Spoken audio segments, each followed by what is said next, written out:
All right. Hello, everyone. I don't know if you can see my face or not, but I do want to welcome you all to this live event. Um, I do have a chat box up, so if you have any questions and you pop those into the chat box, please just let me know.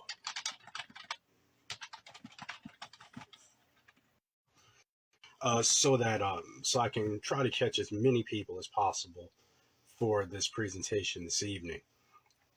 And so I am looking forward to having this little talk about what we need to do to focus on, how do we look at ourselves as men, in particular black men, as we talk about prostate cancer, and more importantly, how do we raise this awareness about prostate cancer? And so, if anyone knows, a lot of times in this life, we will come in touch or in contact with someone who may have prostate cancer. For most of us as men, at any time in our lives, we know that we may come in contact with someone who has prostate cancer. And for most men, it will affect us sometimes, anytime over the course of our lives. But there are a few things that do come into play, and there are some things that we do want to bring out in regards to how do we deal with this prostate cancer as we talk about awareness. Now, as many of you know, the month of September is designated as Prostate Cancer Awareness Month. And so we want to celebrate and highlight that blue ribbon and talk about how do we really ensure that what we are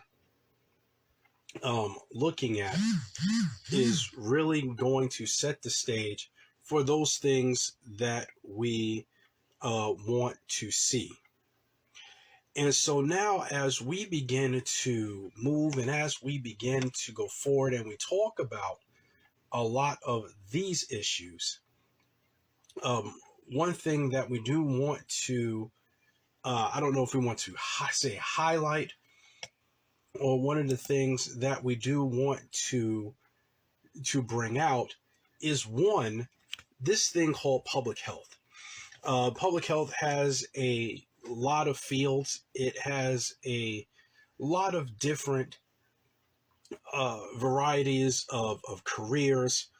And so when we look at this and we look at this overall concept of public health, we're looking at numbers, and we look at how do we predict numbers to reduce disease.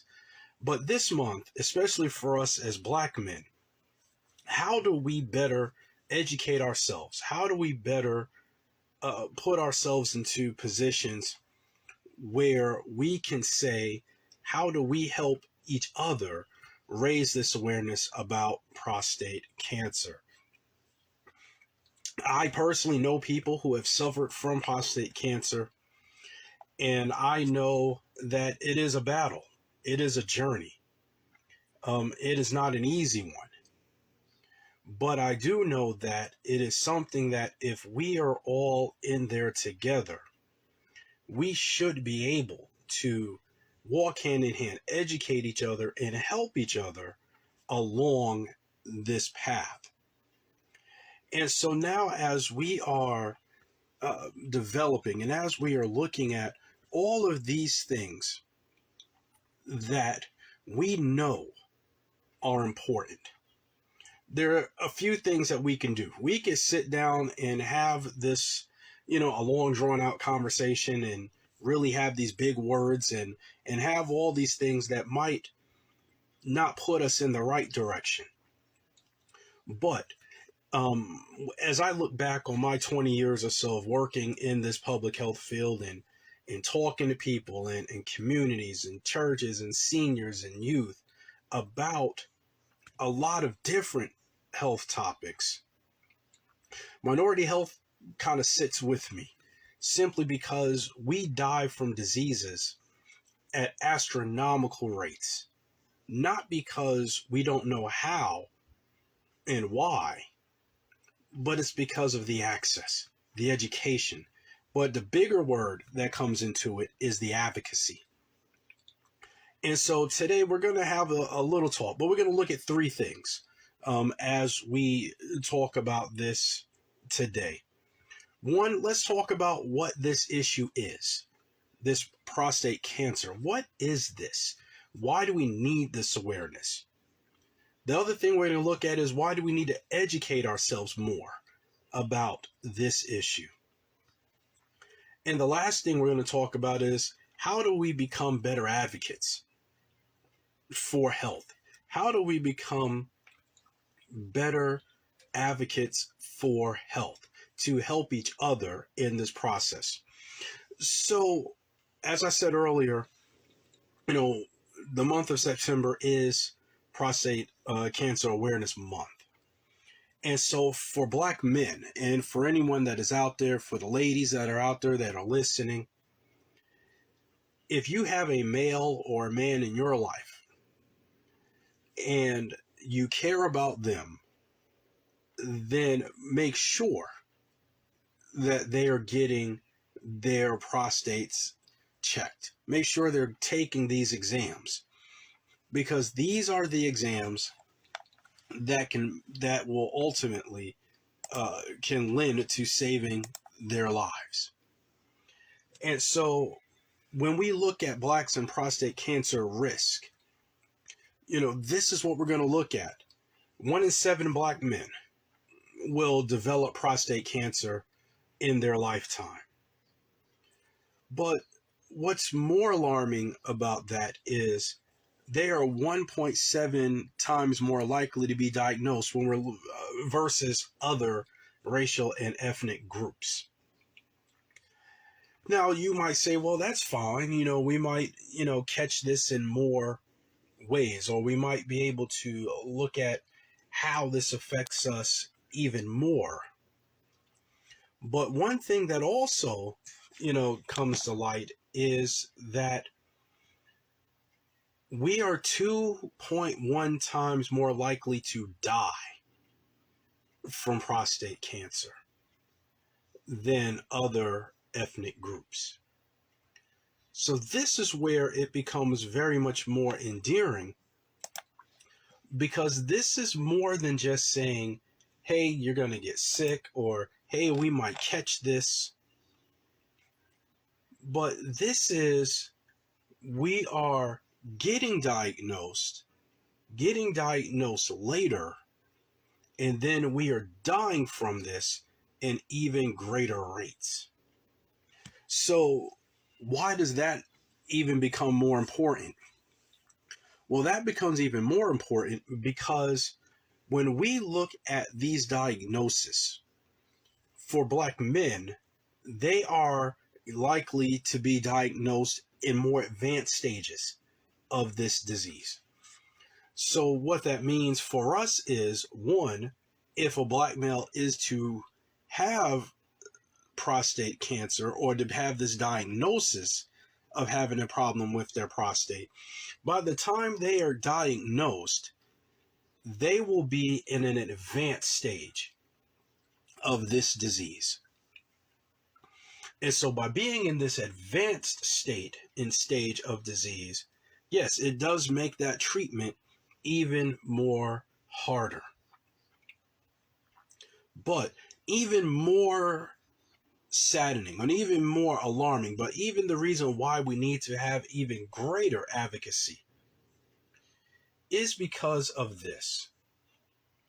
If we are found with this prostate disease, usually they look at a 5-year survival rate. And so for Black men, the survival rate, if found with this advanced stage of prostate disease, is 31%.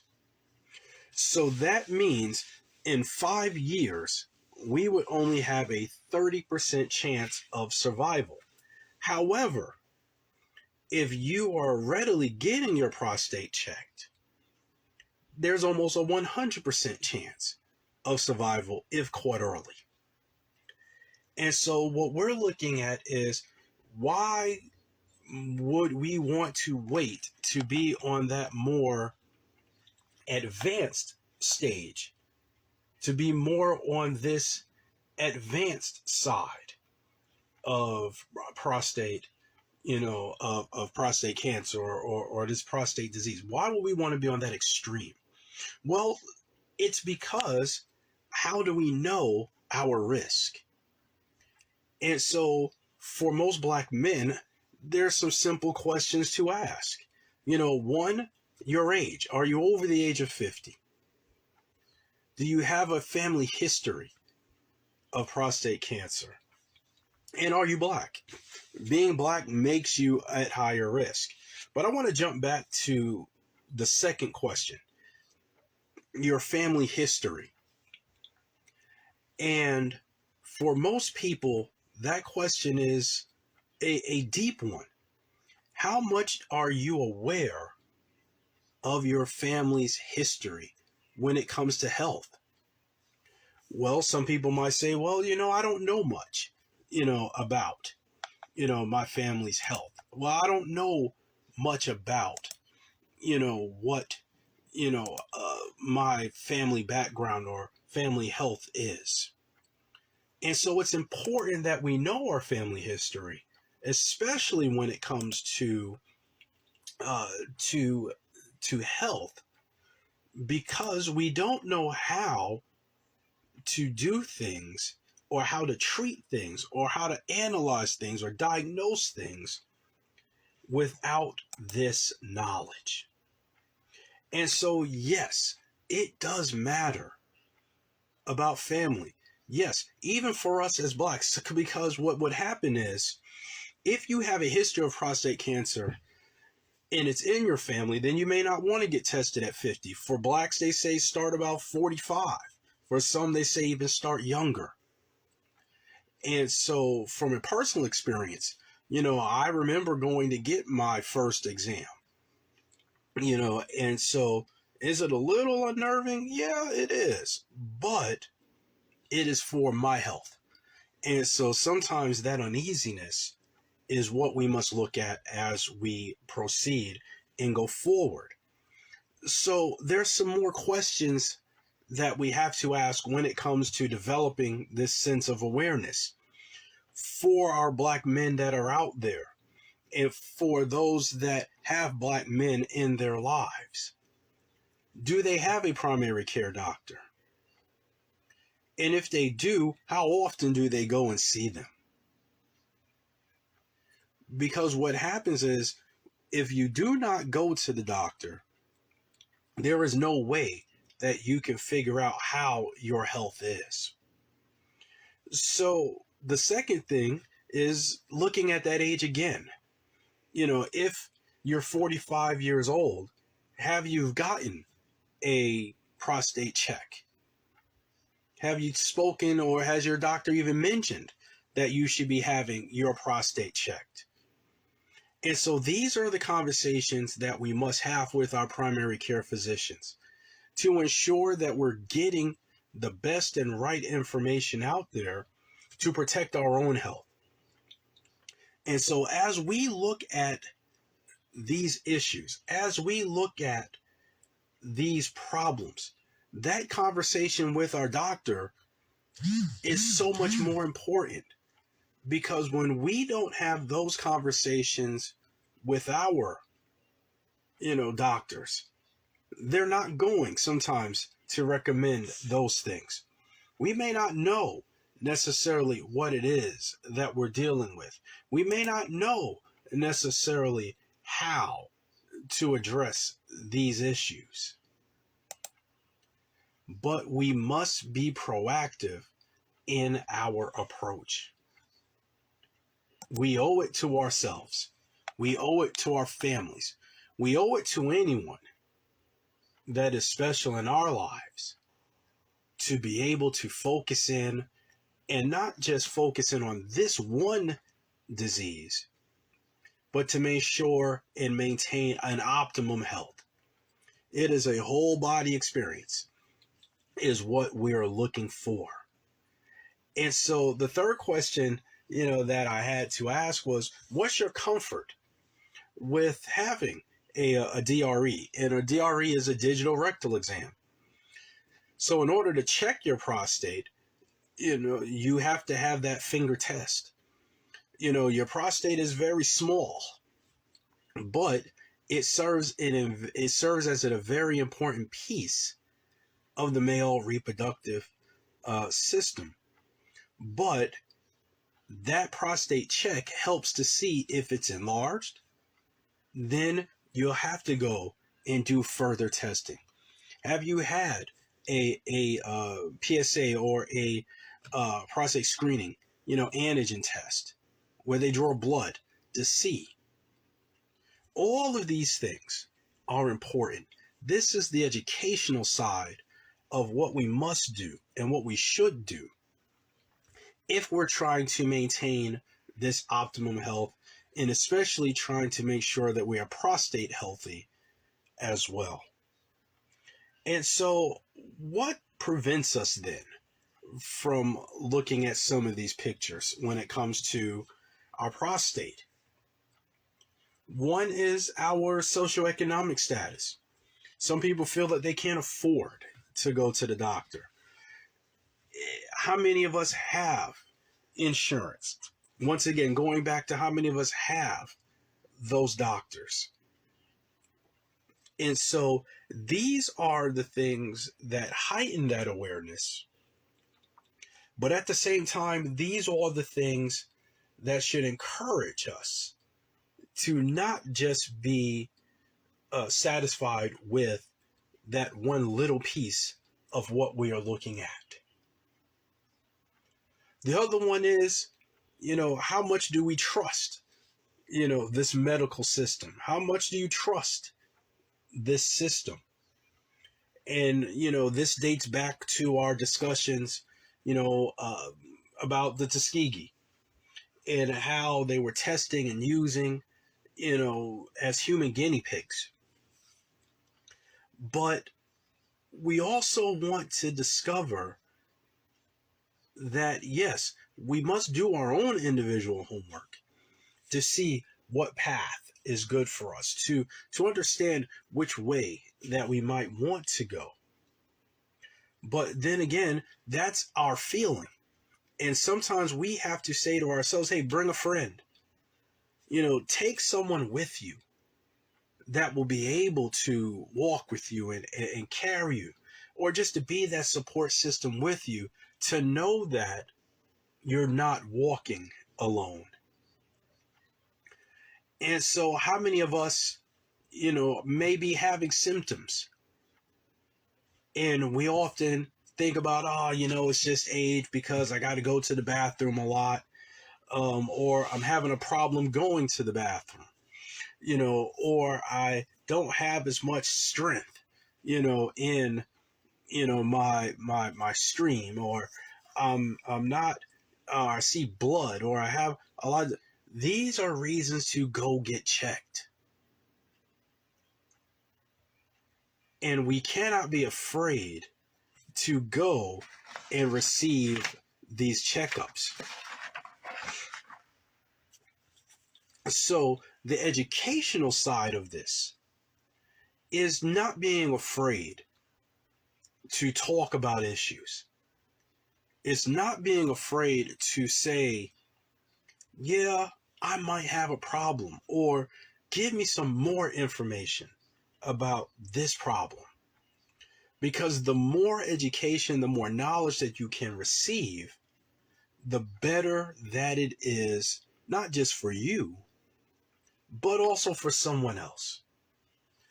And so as our subsequent generations, rise, we should not be looking at these numbers getting worse.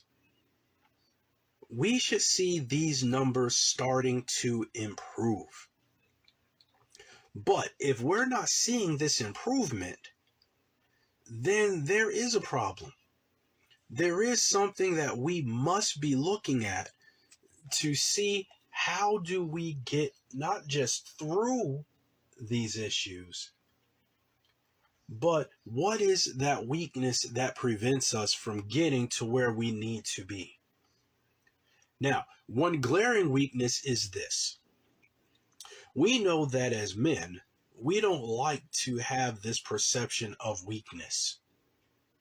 So that illness, that cold, or that thing that might be ailing us or troubling us, we don't want to acknowledge that we have this problem.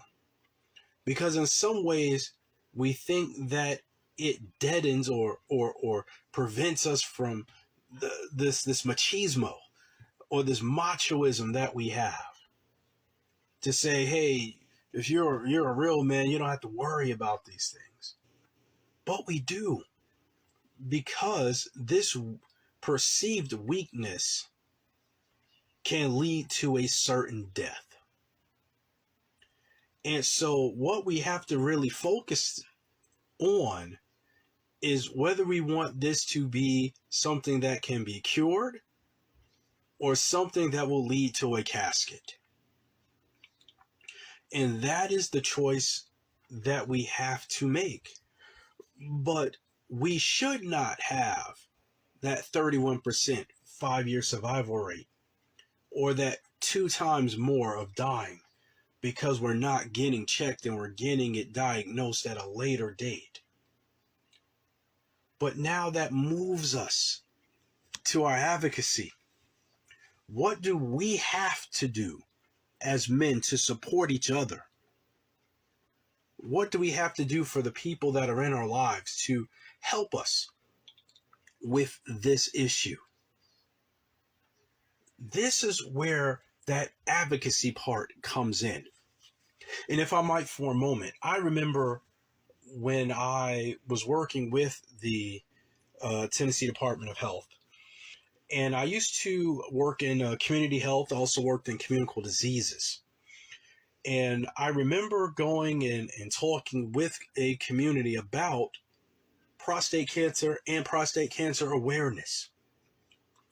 And I remember doing a very interesting campaign to heighten people's awareness about prostate cancer and to get screened.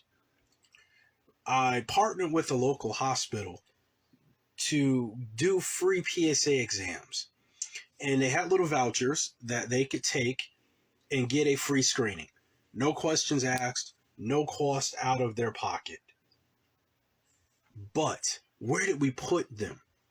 We put them in restaurants. We put them at the sporting goods, the hunting stores, places where we would see men go. I got on local radio and talked about this issue. And it turned out very good results because the pitch was around not the men, but more to the women that have men in their lives. Give them this gift for Father's Day. Give them a PSA exam. You know, they like to give us ties. We'll get socks. We'll get underwear. But how about something that could possibly save our lives? That is something that, if we took the time to think about it, would be a very sobering thing to see. A very sobering thing to witness. A very sobering thing to want to participate in. But at the same time, we're looking at how do we become better advocates through doing what we need to do. So now, how do we do that? Lifestyle changes.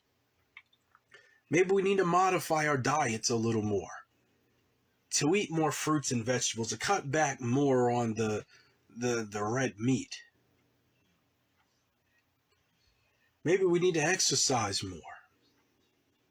Maybe we need to either reduce or stop smoking. There's so many different ways that we can look at this But for us as men, talking to men who care about each other, the bigger question is, are we our brother's keeper? Are we really our brother's keeper?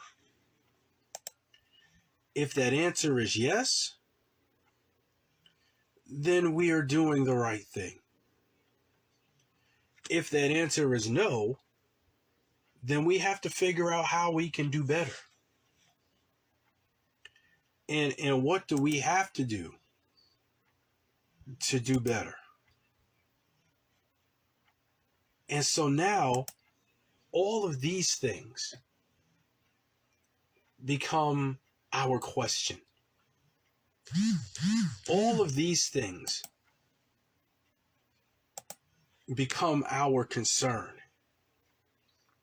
How do we look out for each other in the midst of it all? And so this is where it turns our attention to. How do we become better advocates in our own communities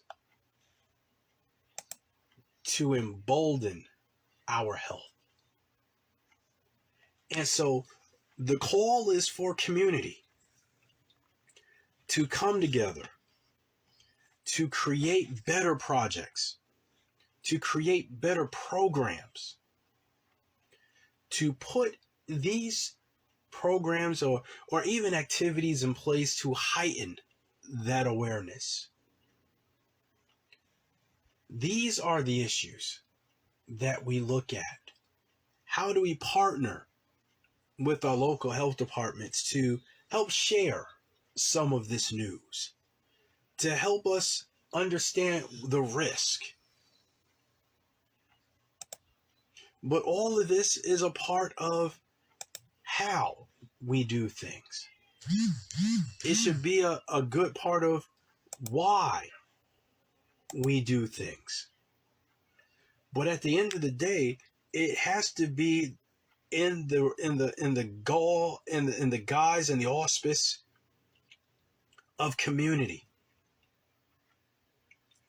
for one to help another, to help one to receive some of this knowledge that might save a life. And sometimes that very life might be your own, if we are thinking about it. And so all of these things become what we look at. It becomes a part of who we are. It all becomes a part of why we do what we do. And so when we look at that, when we understand this, then yes, we can become active partners and actively engage each other to build that awareness. Because I look at prostate cancer almost like the way we look at other diseases. But is it something that we really should die from? And that answer is no, it is not. Is it something that we should be able to focus on together as a community to find plausible solutions? That answer is yes. Should we not be afraid to speak on these issues because we know the benefit that it holds for us? That answer is yes. So everything that we look at, everything that we experience, everything that we are going through as this group, we should know that we're not alone in this walk. But we're placed in certain places, at certain times, at certain moments. And today is that time. It is this place, it is this moment that we have to take it upon ourselves to be better advocates, to talk about this issue of prostate cancer and to raise that ceiling of awareness, to shatter that ceiling of awareness so that we do not lose another life because of a lack of knowledge. And I go back and I think back to old cartoons. And I remember one cartoon in particular, and it was G.I. Joe. And G.I. Joe would often have little PSAs to talk about safety and things at the end of the cartoon, and they would have these object lessons. But at the end of that lesson, they would always say that knowing is half the battle. And so what is the other half of that battle? If one half of that battle is knowing, then the other part of that is split into two parts. 1/4 of advocacy and another quarter for action. Or if I want to be more daring and say half of it is the knowledge base and the other half is action, you wouldn't be wrong. But we must have a semblance of both.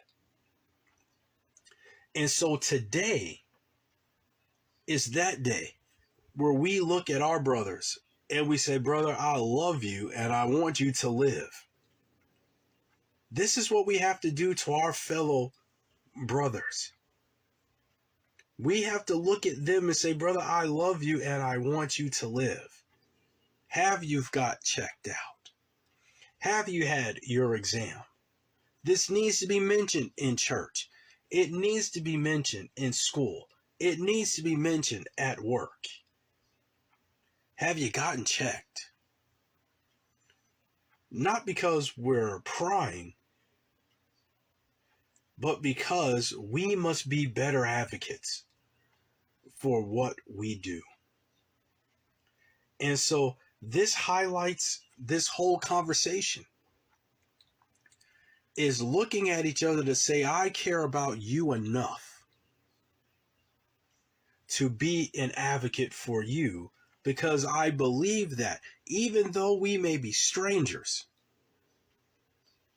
I still believe that I am my brother's keeper. And so what must we do to maintain that optimum health? Let that be the theme for the rest of this month. You know, for the ladies that are watching, you know, if you have a husband, you know, ask him if he's of that age. Have you gotten your prostate checked? Fellas, if you know other men that are around your age, ask them, did you get your prostate checked? I look at all my friends that are listening on Facebook Live and I say to my men out there, have you gotten your prostate checked? And if that answer is no, then I encourage you to go get it checked. Because that check might save your life. To my brothers that are out there, look at your other brothers and ask them, did you get checked? And if not, encourage them to go get screened. Because that screening could possibly save their life. And so as I close, this is just a slight discussion about prostate cancer. And I look at some of the people that I know that have gone through it and the struggle that they go through. But they are survivors. And so for us, we also want to stay on that side of the equation, to be proactive with our health and not reactive. Because we have to understand, public health is about prevention. It's taking preventative steps to prevent you from getting diseases. But when you have to see the doctor, it moves from preventative to now more diagnosis. And now they're treating the symptoms. But we have to do our part to protect this one body that we have. And we only get one. Doesn't matter the plastic surgery, doesn't matter the nips and tucks. We only get one body. And so we must be good stewards of this body that we do have. And so I encourage everyone out there. I encourage my brothers out there. I encourage black men out there who are hearing this. Women that have black men in their lives, encourage them. Encourage them. Encourage them. Empower them. Empower them. Empower them. And get good education, good things in their hands to help them see that, yeah, it may be a little uncomfortable, but it is something that will save your life. And so that's all I have. I will most likely come back. I'm going to try to find another interview to do for this topic. But today was all about how do we raise that awareness? And each one just talked to one to highlight prostate cancer, to highlight awareness, to highlight how we can be in better health. And so I am, once again, Dr. Keith Lindsay. I appreciate your time. And so if I can encourage you to do one thing, it is to ask one person and just ask them, did you get checked? And so that will be, our theme for these next 11 days and even beyond. Have you gotten checked? And if you haven't, then be that support system to get them there. So I thank you all for your time this evening, and I look forward to seeing you again soon.